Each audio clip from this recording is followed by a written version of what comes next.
وہ جوان جو ہی پروان چڑھا ان فوان شباب آیا تو اس کی پیشانی سجدے کے تقدس سے مالا مال ہو گئی، اس کی آنکھوں میں حیا اور شرم کے پہرے آ گئے، اس کے خیالوں میں پاکیزگی آ گئی، اس کی زندگی کے شب و روز نیکی کے ماحول میں بسر ہونے لگے، اس کی راتیں ذکر الہی میں، تلاوت کلام مجید میں اور دن یاد الہی میں روزے سے گزرنے لگے۔ وہ جوان جس کی جوانی اللہ کی عبادت میں گزری، کہ جوانی اگر عبادت میں گزر گئی تو بڑھاپا تو پر نور ہے ہی ہے۔ سب سے مشکل مرحلہ زندگی کا جوانی کا ہے۔ شیطان زیادہ ورغلاتا ہے کسی شخص کو جب وہ جوانی کے مرحلوں سے گزر رہا ہوتا ہے۔ تو جس کی جوانی خیریت کے ساتھ گزر گئی اور اس نے اپنی جوانی کے تقدس کو محفوظ رکھ کے منزل تک پہنچا لیا، اپنی عصمت کے جوہر کی حفاظت کی، اپنی آبرو کو لٹنے نہیں دیا، اپنی آنکھوں کی شرم و حیا پر پہرے بٹھائے اور آنکھ کو برباد نہیں ہونے دیا اور اپنی زندگی کے تقدس کا پہرا دیا، تو جو جوان اپنی جوانی کو خیریت کے ساتھ گزار گیا۔ کسی نے کہا تھا نا، کتاب زیست کا ایک اور باب ختم ہوا، شباب ختم ہوا، ایک عذاب ختم ہوا۔ تو جوانی جس کی منزل تک پہنچ گئی خیریت کے ساتھ، عافیت کے سائے میں، مشکل تو بڑا ہے جوانی کو منزل تک لے جانا، خیریت کے ساتھ داغدار نہ ہونے دینا، جوانی کے تقدس کو رسوا نہ ہونے دینا، عصمت کے جوہر پہ کالک نہ لگنے دینا، خواہشات کو غالب نہ آنے دینا۔ آسان کام تو نہیں ہے، مشکل کام ہے، لیکن اگر کوئی مشکل کاٹ گیا، جوانی کے تھوڑے سے ایام میں گزار گیا۔ اللہ اکبر۔ حضرت شیخ خطلی کہتے ہیں، داتا گنج بخش علی حجویری علیہ رحمہ کے مرشد ہیں، الدنیا یوم ولنا فیہا صوم۔ وہ کہتے ہیں دنیا ایک دن ہے، ہم روزہ رکھ کے گزار رہے ہیں۔ تو روزہ رکھ کے سارا دن گزر ہی جاتا ہے، دوپہر بھی آتی ہے گزر جاتی ہے، اور عصر کا وقت بھی آتا ہے گزر جاتا ہے، کھانے کا وقت بھی آتا ہے، چائے کا وقت بھی آتا ہے، سب کچھ ہوتا ہے لیکن گزر جاتا ہے، افطار تک بندہ پہنچ جاتا ہے۔ جس نے زندگی روزے کی طرح گزار دی، جس نے جوانی روزہ رکھ کے گزار دی، خواہشات کو بے قابو نہیں ہونے دیا، مشکل کام تھا لیکن اس نے مشکل کام کر دکھایا۔ اجر کتنا بڑا ہے، سنیے اللہ کے محبوب کی زبان سے سنیے۔ حضور نے ارشاد فرمایا جو سیدنا ابو ہریرہ کے ذریعے سے ہمارے تک پہنچا، فرمایا قیامت کے دن جب سورج کا رخ سیدھا ہوگا، زمین تانبے کی ہوگی، لوگ پسینے میں شرابور ہوں گے، کوئی ٹخنوں تک پسینے میں، کوئی گھٹنوں تک، کوئی کمر تک، کسی کو پسینے کی لگام دی جائے گی، اور وہ پسینہ ایسے نہیں ہوگا جس طرح یہ پسینہ ہے، اتنا گرم ہوگا۔ ابن رجب حنبلی کہتے ہیں اس پسینے کا ایک قطرہ اگر احد پہاڑ پہ ڈال دیا جائے تو وہ پگھل جائے، اتنا گرم ہوگا، بدبودار اتنا ہوگا، ایک قطرہ دنیا پہ ڈال دیا جائے، انسان کیا جانوروں کے دماغ بھی پھٹ جائے، اس پسینے میں لوگ شرابور ہوں گے۔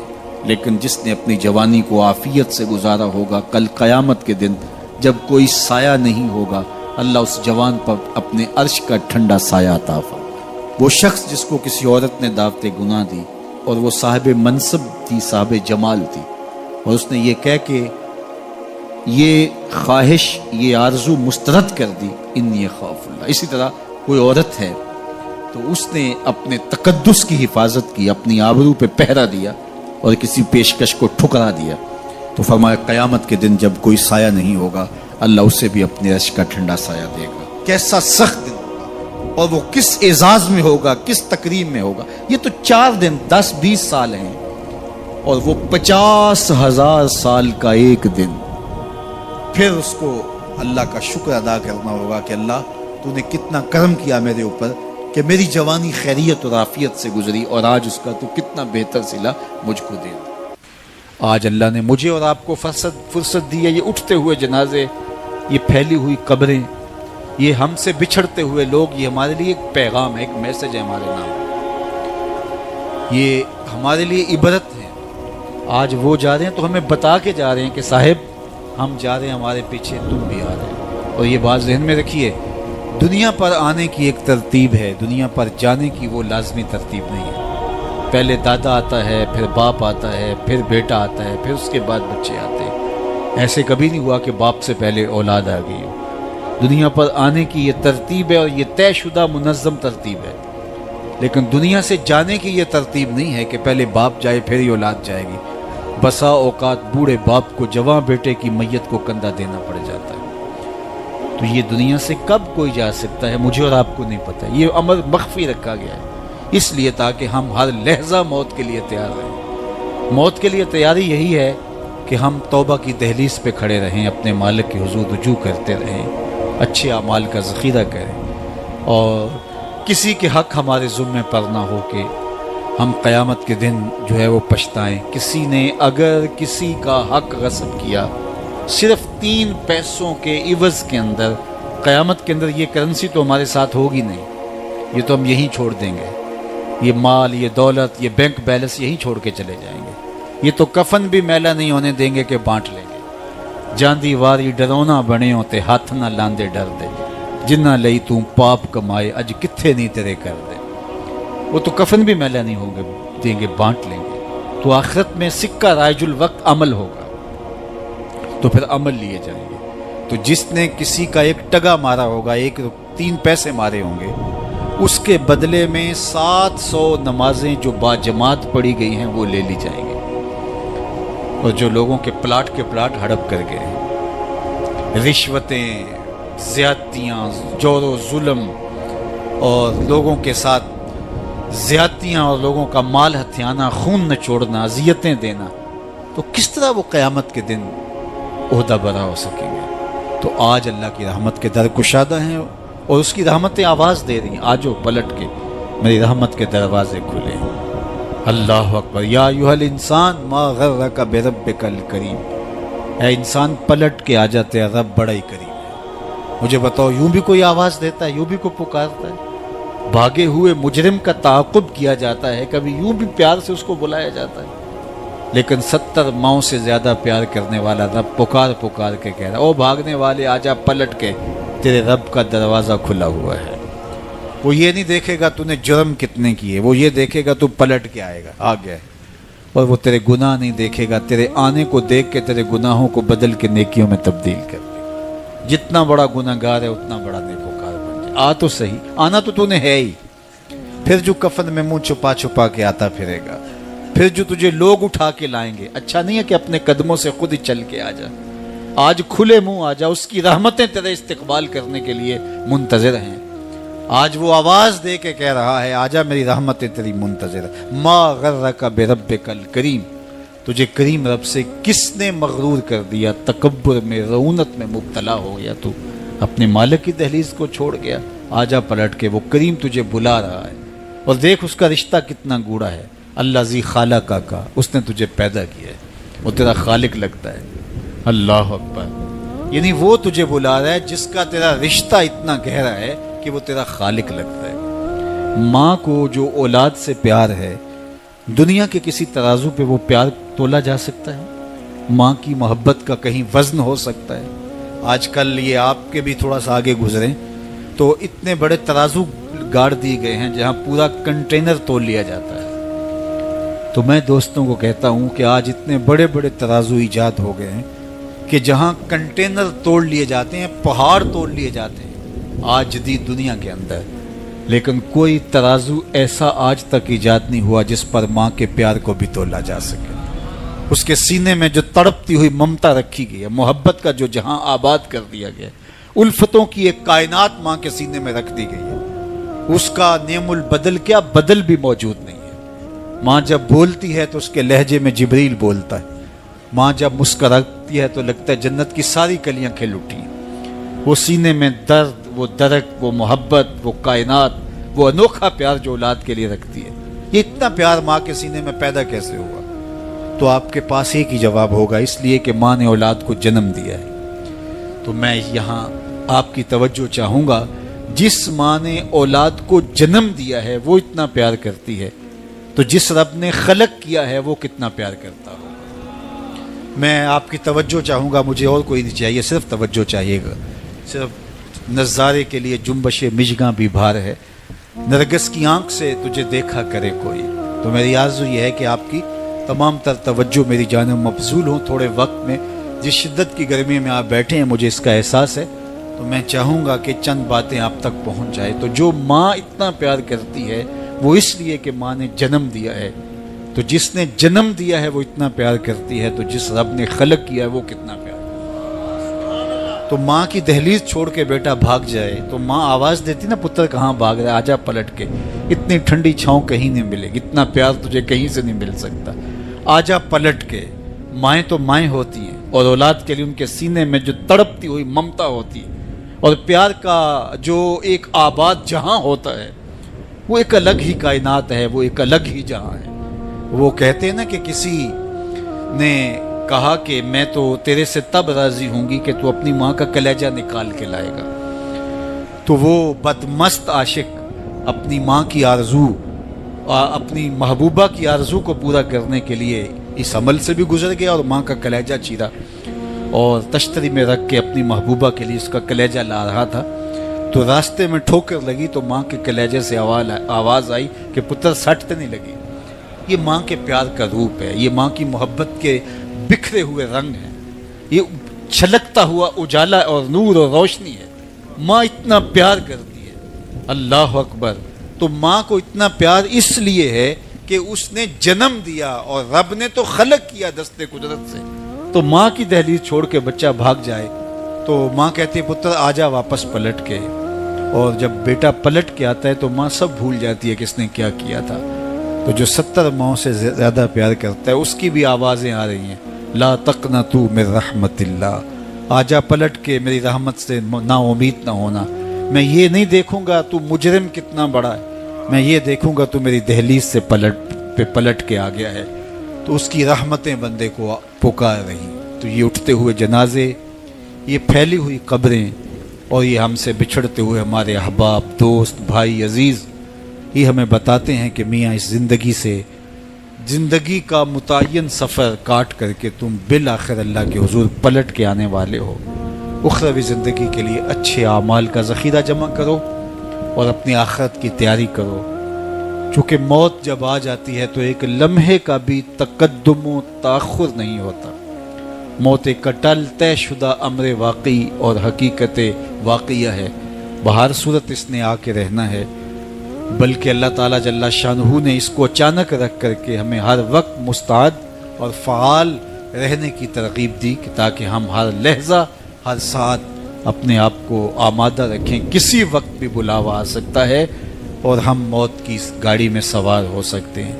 اللہ اکبر. تو آئیے میں اور آپ اللہ کی بارگاہ میں دعا بھی کرتے ہیں اور اپنی زندگی کو بہتر بنانے کی منصوبہ بندی بھی کرتے ہیں. جب لوگ ہم سے جدا ہوتے ہیں تو ہمیں عبرت ہوتی ہے کہ ہم بھی جا رہے ہیں. حضرت یعقوب علیہ السلام نے حضرت اسرائیل سے عہد لے رکھا تھا کہ میری روح قبض کرنے کے لیے اچانک نہیں آنا, پہلے کوئی قاصد بھیج دینا تاکہ میں موت کی تیاری کر لوں. انبیاء تو تیاری ہوتے ہیں, کچھ چیزیں تعلیم امت کے لیے ہوتی. تو کہا کہ جی میرا وعدہ رہا. تو ایک عرصے کے بعد حضرت اسرائیل حاضر خدمت ہوئے اور کہا کہ حضور میں قبض روح کے لیے آیا ہوں. فرمایا تم نے تو وعدہ کیا تھا اچانک نہیں آؤں گا, تم اچانک آ گئے, کوئی قاصد نہیں بھیجا. تو کہا حضرت میں نے تو قاصد بھیجے تھے. فرمایا میرے پاس تو ایک بھی نہیں آیا. عرض کی حضور آپ کے سامنے کتنے لوگوں کی موت واقع ہوئی, یہ میرا قاصد نہیں تھا تو اور کیا تھا. آپ کی داڑھی میں سفید بال آ گئے, یہ میرا قاصد نہیں تھا تو اور کیا تھا. جب کمر میں خم آنے لگے, جب اعضاء مدمحل ہونے لگے, جب چلتے ہوئے ٹھوکنے لگے, جب زبان میں لکنت آنے لگے, جب یادداشت کھونے لگے, جب بالوں میں چاندی اترنے لگے, جب انسان کے اعضاء جواب دینے لگے, تو سمجھو یہ پیغام موت آ گیا ہے. اللہ اکبر. حضرت عمر رضی اللہ تعالیٰ عنہ دربار میں بیٹھے تھے تو ایک صاحب آیا اور اس نے کہا کہ یا عمر لا تنسا موتک, عمر اپنی موت کو نہیں بھولنا. اور یوں کانپنے لگے حضرت عمر جیسے بیت کی شاخ کانپتی ہے. اور اسے کہا کہ روز آ کے مجھے تذکیر کر جایا کر. وہ روز آتا ہے, بھرے دربار میں کھڑا ہو کے کہتا ہے عمر اپنی موت کو نہیں بھولنا. ایک دن آیا, آپ نے اس کو کہا میاں آج کے بعد نہیں آنا. کوئی اور شخص آنے لگا, فرمایا نہیں. تذکیر موت کی ضرورت نہیں رہی, فرمایا نہیں. مجھ سے کوئی گستاخی ہوگی, فرمایا نہیں. تو پھر مجھے چھٹی کیوں دی جا رہی ہے؟ تو حضرت عمر روئے اور یوں داڑھی پہ ہاتھ رکھا اور ایک بال الگ کر کے کہا یہ دیکھ میری داڑھی میں سفید بال آ گیا, اب یہ مجھے چین سے نہیں بیٹھنے دے گا. ہماری تو پوری داڑھی بھی سفید ہو جائے نا. میاں صاحب نے کہا ہڈیاں کھڑکن ہڈیاں کمبن گوڈے کھڑکن تے اڑ گیا لک تیرا, اجے بھی بدیوں باز نہ آئوں جیو مرد دلیرا, فما اصبرہم علی النار. اللہ قرآن میں فرماتا ہے کتنا حوصلہ ہے لوگوں کا آگ پر, کتنی ڈٹائی کے ساتھ کہہ دیتے ہیں یہ جہاں مٹھا گلا کس نے ڈٹھا. قبرستانوں میں جا کے دیکھو کس کس نے دیکھا ہے آخر والا جہاں. حضرت سیدنا غوث اعظم الشیخ عبد القادر الجیلانی علیہ رحمہ و رضوان فرماتے جاؤ قبرستانوں میں جا کر دیکھو کیسے کیسے حسینوں کی مٹی خراب ہو رہی ہے.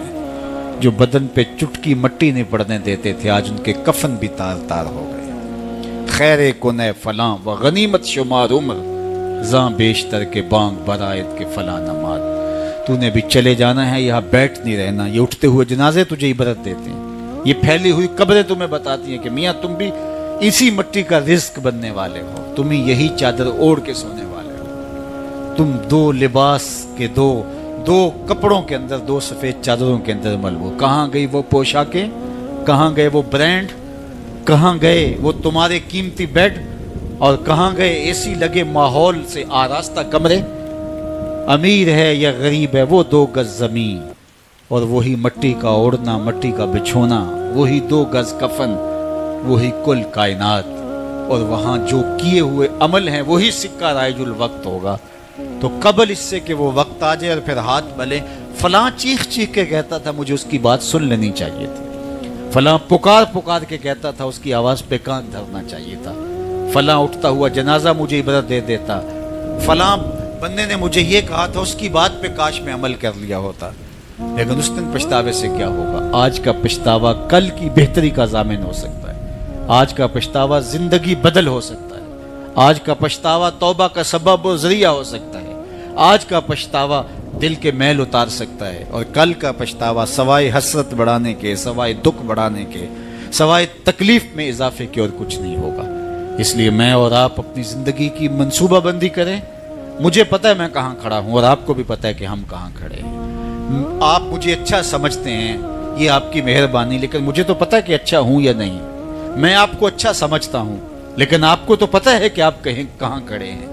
اس لیے اپنے ضمیر میں جھانک کر کے دیکھیے, اپنے من میں اتر کر کے دیکھیے, اپنا محاسبہ کیجئے, اپنے اعمال کا تجزیہ کیجئے. جو نیکیاں کی ہیں اور جو برائیاں کی ہیں ان کا اندازہ کیجئے. جو برائیاں کی ہیں وہ تو کنفرم برائیاں ہیں, اور جو نیکیاں کی ہیں ذرا دیکھیے وہ نیکیاں ہیں یا ریا کے لیے کی ہیں, دکھلاوے کے لیے کی ہیں. نیکیاں کسی کو دکھلانے کے لیے کی ہیں, کس مقصد کے لیے نیکیاں کی ہیں. تھوڑی سی ریا بھی شرک بتائی گئی ہے. ساری محنت کہیں ضائع تو نہیں چلی گئی. ہمارے پاس ہے کیا؟ ہمارے دامن میں گناہ ہے تو لتھڑے بڑے ہم. سویر سے لے کر شام تک, چغلی غیبت سے لے کے بدکاریوں تک, نگاہوں کی بدکاریوں سے لے کر کے سوچوں کی بدکاریوں تک ہم کہاں پڑے رہتے ہیں. اور دوسری جانب ہمارے پلے میں نیکیاں کتنی ہیں ہمیں سارا پتہ ہے. ایک تو نامہ اعمال قیامت کے دن تولا جائے گا, ہم خود اپنے ضمیر کی عدالت میں ترازو گاڑ کے تولے. حضرت عمر فرمایا کرتے تھے حاسبو قبل ان تحاسبو, اس سے قبل کہ تمہارا حساب کیا جائے تم اپنا حساب پہلے ہی خود کر لو. کبھی آپ عمرے پہ جاتے ہیں یا بیرون ملک سفر کرتے ہیں تو وہاں سامان باندھ کر کے پہلے تول رہے ہوتے ہیں کہ ایئرپورٹ پہ پریشانی نہ ہو. حالانکہ ایئرپورٹ پہ اگر 2-4 کلو سامان بڑھ بھی گیا تو کوئی بات نہیں, 4 ریال دے کے آپ سامان لا سکتے ہیں. لیکن اس کے باوجود آپ وہاں کسی سے ترازو مانگ کے بار بار اپنے پیس تول رہے ہوتے ہیں کہ جناب ایئرپورٹ پہ جا کے پریشانی نہ ہو. تو اس دنیا پر بھی اعمال تول لو, کہیں نزا کے وقت پریشانی نہ ہو, کہ حشر کے وقت جب اعمال تلنے لگے تو وہاں پریشانی نہ ہو. تو یہ تھوڑا سا وقت ہے, یہ زندگی مختصر ہے, اور ہم تیزی کے ساتھ موت کی طرف بڑھ رہے ہیں. حضرت سیدنا علی المرتضیٰ رضی اللہ تعالیٰ عنہ فرماتے ہیں یہ تمہاری سانسیں جو ہیں یہ موت کی طرف اٹھتے ہوئے قدم ہیں. تم سمجھتے ہو ہم بڑے ہو رہے ہیں, لیکن حقیقت میں تم چھوٹے ہو رہے ہو. چونکہ گنتی جب الٹی شروع ہو جائے تو کام جلدی 0 پر پہنچتا ہے. کبھی آپ اشارے پہ رکے ہوں تو 60 سے نیچے آ رہی ہو یا 70 سے یا 120 سے, تو کام تو 0 پہ آ جاتا ہے, اور جب کام 0 پہ آ جاتا ہے تو پھر لال بتی جل جاتی ہے. اللہ اکبر. تو یہ تیزی کے ساتھ زندگی گزر رہی ہے, اور ہم کوئی 60 سے نیچے آ رہا ہے, کوئی 55 سے نیچے آ رہا ہے, کوئی 50 سے نیچے آ رہا ہے, اور جب 0 تک آ جائیں گے پھر اس سے آگے تو کچھ بھی نہیں ہے. ایک روایت میں آتا ہے ان اللہ یحب الشاب التائب, اللہ تعالیٰ توبہ کرنے والے جوان کو پسند کرتا ہے، اس سے محبت کرتا ہے، تو وہ محبوب بارگاہ ہو جاتا ہے جو جوانی میں اللہ جل شانہ ہو کے حضور رجوع کرتا ہے۔ یا کسی نے کہا تھا در جوانی توبہ کردن شیوائے پیغمبری، وقت پیری گرگ ظالم می شود پرہیزگار۔ جوانی میں توبہ کرنا پیغمبروں کا شیوا ہے۔ جب بوڑھا ہو جائے، دانت ٹوٹ جائیں، پنجوں میں زور نہ رہے، تو بھیڑیا شکار چھوڑ کر کے شریف بن کے بیٹھ جائے، تو یہ تو اس کی مجبوری ہے۔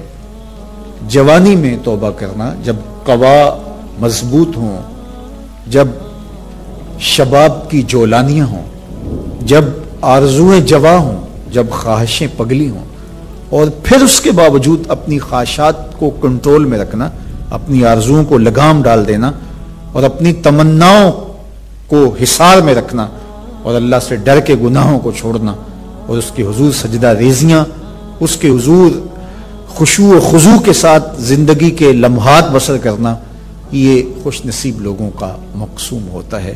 تو وہ جوان جس کی جوانی یاد الہی میں گزری، جس کی جوانی ذکر الہی میں گزری، مصلی پہ گزری، تہجد کے لمحات میں وہ اٹھ کے اللہ کے حضور دعائیں کرتا رہا، التجائیں کرتا رہا، وہ جوان قیامت کے کڑکتے اس ماحول میں اللہ کے عرش کے ٹھنڈے سائے تلے ہوگا۔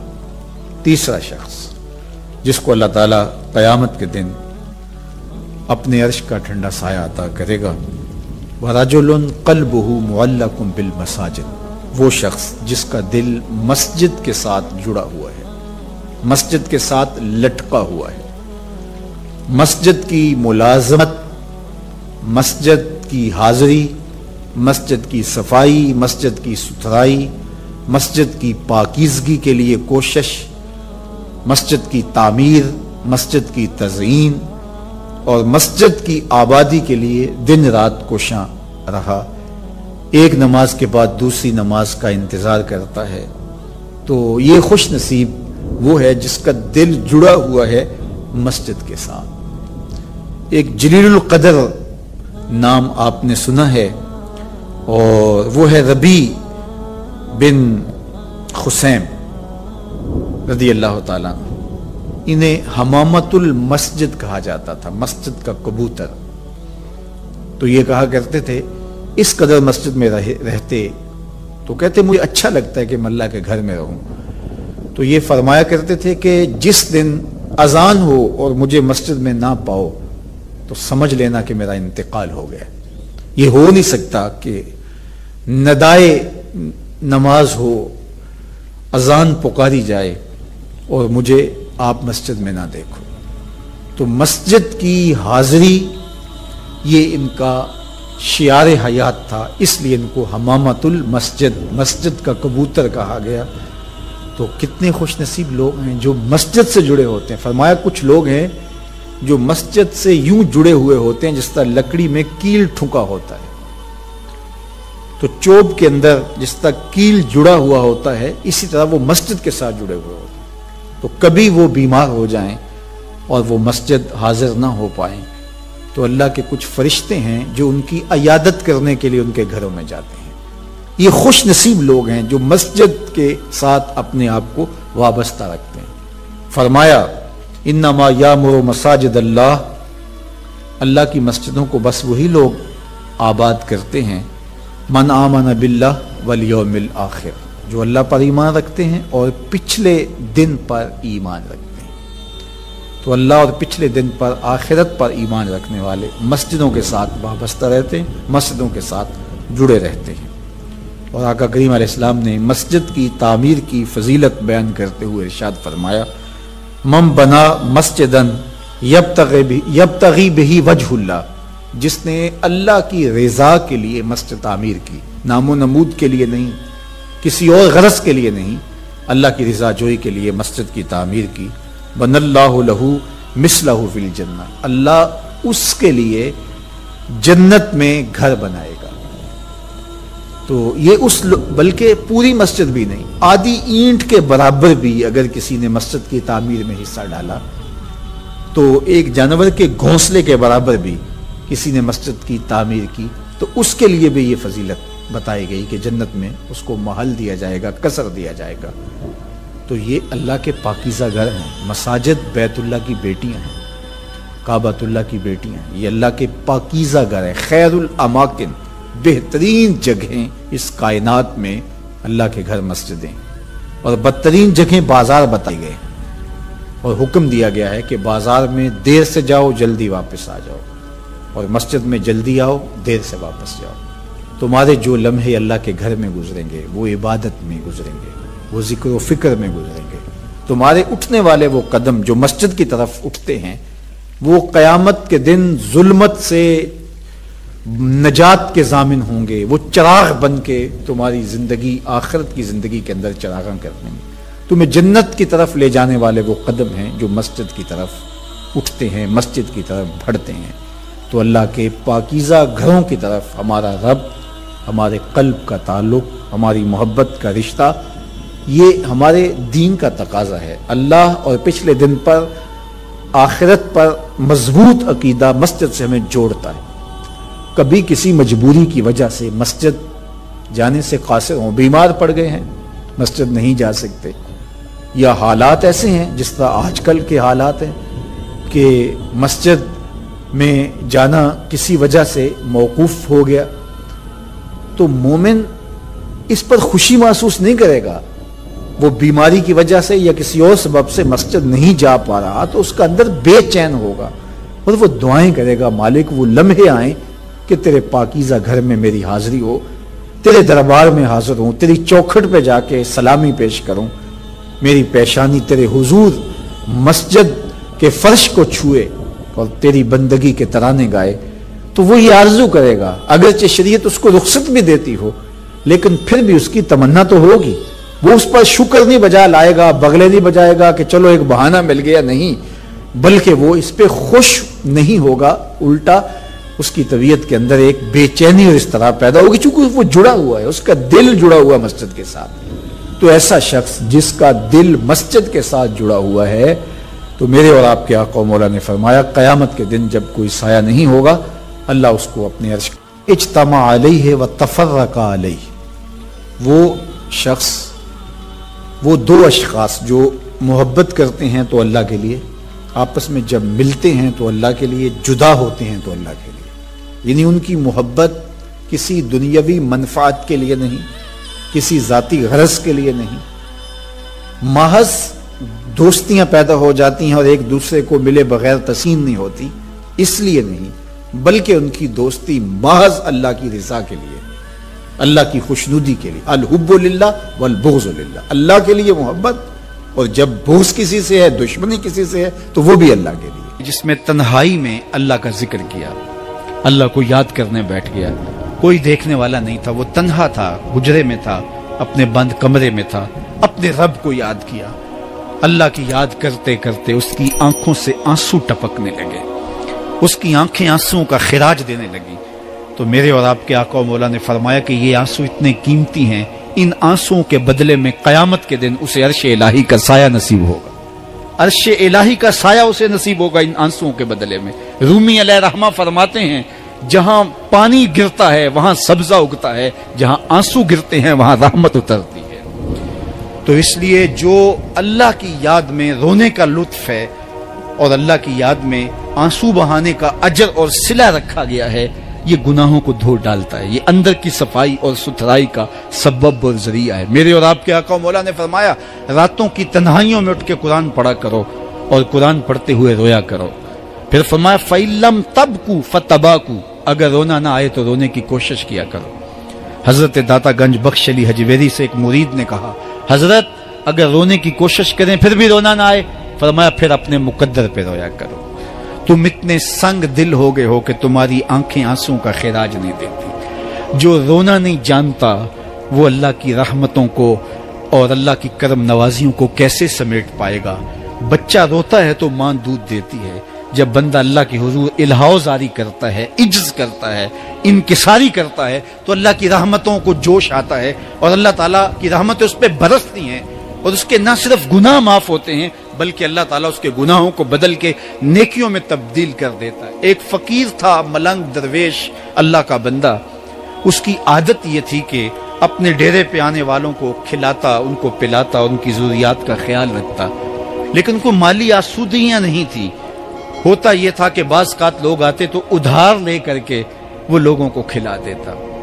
خیر، چونکہ فقیر کا مزاج یہ ہوتا ہے کہ لوگ آئیں اس کے ڈیرے سے کھائیں۔ بابا بلے شاہ نے بھی کہا تھا نا، اٹ کھڑک کے دکڑ بجے تتا ہووے چلا، آن فقیر کھا کھا جاون راضی ہووے بلا۔ یہ فقیروں کا مزاج ہے، تو جو بھی آتا اس کے ڈیرے سے کھاتا، اور وہ ادھار اٹھا اٹھا کے لوگوں کی ضروریات کو پورا کرتے رہتے۔ وقت آخر آ گیا، جن لوگوں نے ادھار دیا تھا وہ سارے تقاضا کرنے آ گئے۔ اب بابا جی کو کیا فکر لاحق ہے کہ یہ میرے مہمان اور میں ان کو کچھ پیش کرنے کی صلاحیت نہیں رکھتا۔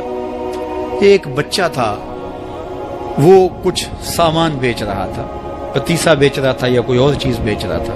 اس نے گلی سے گزرتے ہوئے آواز لگائی، خادم کو کہا سے بلا کے لاؤ، کہا تم بیچ رہے ہو تو میرے مہمانوں کو کھلا دو۔ بچہ بڑا خوش ہوا کہ میں سارا دن گلیوں میں گھوم کے یہ پتیسا بیچنا تھا، اب یہ ایک جگہ ہی سارا فروخت ہو گیا تو یہ تو موج لگ گئی، میں جلدی گھر چلا جاؤں گا، میری ماں خوش ہو گئی۔ تو سارا ان مہمانوں کو کھلا دیا گیا، اور اس کے بعد کہا بابا جی پیسے؟ کہا تم بیٹھ جاؤ، جب ان کو ملیں گے تو تجھے بھی مل جائیں گے۔ وہ بیٹھ گیا، 2 4 10 منٹ بیٹھا تو بچہ تھا، پھر کھڑا ہو گیا، بابا جی پیسے؟ کہا جب ان کو ملیں گے تو تجھے بھی مل جائیں گے۔ پھر آدھا گھنٹہ گزرا تو پھر اس نے کہا بابا جی پیسے؟ میری ماں میرا انتظار کر رہی ہے، ہمارے گھر کا چولہا اسی سے جلتا ہے، میں یہ پیسے لے کر جاؤں گا اور میری ماں کوئی ہنڈیا خریدے گی اور ہم شام کا گھر کا کوئی سلسلہ کریں گے۔ کہا بیٹا جب ان کو ملے گا تو تجھے بھی مل جائے گا۔ بچے نے رونا شروع کر دیا، یتیم بچہ تھا، اس کا سارا آسرا یہی تھا، اس نے رونا شروع کر دیا۔ جب بچہ رویا اللہ کی رحمت کو جوش آیا، کوئی مرید نذرانہ لے کے ان بزرگوں کے پاس آ گیا اور اشرفیوں کی بھری ہوئی تھیلی پیش کی۔ وہ اتنے پیسے تھے کہ اس بچے کو بھی دیے، جتنے لوگ آئے تھے سب کا قرض چکایا، کہا جاؤ گھروں کو۔ تو سب نے کہا بابا جی ہم صبح سے بیٹھے ہوئے تھے تو یہ نذرانہ دینے والا صبح سے نہیں آیا، تو اب کیسے آ گیا؟ کہا صبح سے تمہارے اندر کوئی رونے والا نہیں تھا، ایک رونے والا آیا تو باقیوں کا بھی کام بن گیا۔ بعض اوقات کسی ایک شخص کی وجہ سے باقیوں کی خطائیں بھی معاف ہوتی ہیں۔ آج ہم اجتماعی طور پہ تا حد نظر اندر باہر اوپر نیچے اتنے لوگوں کے ہجوم میں اللہ کی بارگاہ سے یہ توقع رکھتے ہیں کہ مالک کتنے ہجوم میں کوئی ایک تو ہوگا جو تیرا لاڈلا ہوگا، کوئی ایک تو ہوگا جو تیرا بہت قریبی ہوگا، کوئی ایک تو ہوگا جس پہ تیری رحمتیں برسیں گی۔ تو مالک اس کے صدقے سے ہماری خطائیں بھی معاف کر دے، ہمارے گناہ بھی معاف کر دے۔ کوئی ایک رونے والی آنکھ مل گئی تو باقیوں کا بھی کام بن جائے گا۔ اٹھ فریدا ستیا تے میلا ویکھن جا، وت کوئی بخشیا مل جاوے تے تم ہی بخشیا جا۔ میرے مالک ہم سب کی خطائیں معاف کر دے، ہم سب سے درگزر فرما، اور ہم سب کے باطن کو ستھرائیاں دے دے، ہمارے اندر کو پاکیزگیاں دے دے۔ بہت وقت میں نے اور آپ نے صاحب گزار لیا، تیزی کے ساتھ زندگی بیت رہی ہے۔ میں اگر اپنے آپ کو دیکھوں تو میری زندگی کتنی بہاریں کاٹ چکی ہے۔ اگر آپ اپنے آپ کو دیکھیں، کوئی 60 سال کو 20 سال کو 25 سال کو زندگی تیزی کے ساتھ گزر رہی ہے۔ بندہ جب سوچتا ہے کہ میں 40 سال کا ہو گیا ہوں تو آگے میری زندگی کے اگر 30 سال بھی ہیں تو 30 سال تو کافی ہیں، لیکن وہ پیچھے اگر پلٹ کے دیکھے تو 40 سال یوں گزر گئے جس طرح چٹکی بجائی جاتی ہے۔ جب چٹکی بجانے کے وقت میں 40 سال گزر گئے محسوس ہوتے ہیں، تو جو باقی 30 سال اگر ہوئے بھی وہ تو گمان ہے میرا، وہ تو گمان ہے آپ کا، ہمیں تو ایک سانس کا بھی نہیں پتا۔ پوچھا گیا زندگی اور موت کے بارے میں کیا خیال ہے؟ کہا فجر پڑی ہے، پتہ نہیں ظہر پڑھ سکیں گے یا کہ نہیں۔ کہا اتنی لمبی امیدیں لگائے بیٹھے ہو، کہا ظہر پڑی ہے، پتہ نہیں عصر پڑھنے کا موقع نصیب ہوتا ہے کہ نہیں۔ کہا یہ بھی طول عمل ہے۔ ایک بولا عصر پڑی ہے، پتہ نہیں مغرب پڑھ سکیں گے یا کہ نہیں۔ کسی نے کہا ایک رکعت پڑی ہے، پتہ نہیں دوسری رکعت بھی پڑھنا نصیب ہوتی ہے یا نہیں۔ کہا یہ سب تمہارے منہوں کی باتیں ہیں، میں تو کہتا ہوں ایک طرف سلام پھیرا ہے، پتہ نہیں دوسری طرف سلام بھی پھیر سکیں گے یا کہ نہیں۔ کیا موت اتنی قریب نہیں ہے؟ ہم نے اپنی آنکھوں کے سامنے لوگوں کو جدا ہوتے یوں نہیں دیکھا ہے؟ ہم کہتے ہیں اس کی خبر سنا رہے ہو موت کی، یہ تو میں نے ابھی سبزی والی دکان پہ دیکھا تھا، لیکن جب موت آتی ہے تو ایک لمحے کا تقدم اور تاخر نہیں ہوتا۔ تو صاحب آئیے اپنی زندگی کو اللہ اور اس کے رسول کی راہوں پہ ڈالیں. آج وقت ہے، آج موقع ہے، آج توبہ کا دروازہ کھلا ہے، کل سب کچھ نہیں ہوگا. آج اس کی رحمتیں آواز دے رہی ہیں. آج وقت ہے، وقت پر کافی ہے ایک قطرہ بھی آب خوش ہنگام کا. جل گیا جب کھیت برسا می تو پھر کس کام کا. اب آئیے سنیے، اس کائنات کے اندر ہمیں وہ خواتین ملیں گی جو پردے کے پیچھے تھی، لیکن پردے کے سامنے ماں نہیں آئی، عبد القادر جیلانی آئے. ماں پردے کے پیچھے تھی، پردے کے سامنے فرید الدین گنج شکر آئے. ماں پردے کے پیچھے تھی، مہر و ماں نے بھی آنچل نہیں دیکھا، لیکن پردے کے سامنے کربلا میں حسین ابن علی آئے. تو یہ پردے کے سامنے آئے، وہ پردے کے پیچھے تھی. تو جب مائیں پردے کے پیچھے ہوں تو پھر بیٹے جو ہیں وہ پردے کے سامنے آ کے وہ نقش ثبت کرتے ہیں کہ جو لوگوں کے زندگی کے نقوش کو جو ہے وہ اجال دیتے ہیں اور تقدیر بدل دیتے ہیں. تو اس لیے ماؤں کی ذمہ داریاں گھر سنبھالنا ہے.